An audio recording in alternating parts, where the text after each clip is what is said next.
Hi, ako ang ilog.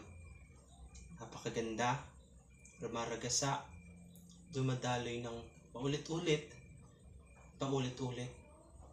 Lahat, alam ko, dahil nakikita ko ang mga tao sa mundo. Nung una, napakalinis ko, naalagaan ako ng mga tao. Lahat ginagawa ko para sa kanila. Papasaya lamang sila. Pero, hindi pa rin pala sapat kapag pinasaya mo na yung mga tao. Susukli nila kadumihan, karangyaan, at walang utang na loob. Ano bang ginawa ko sa inyo?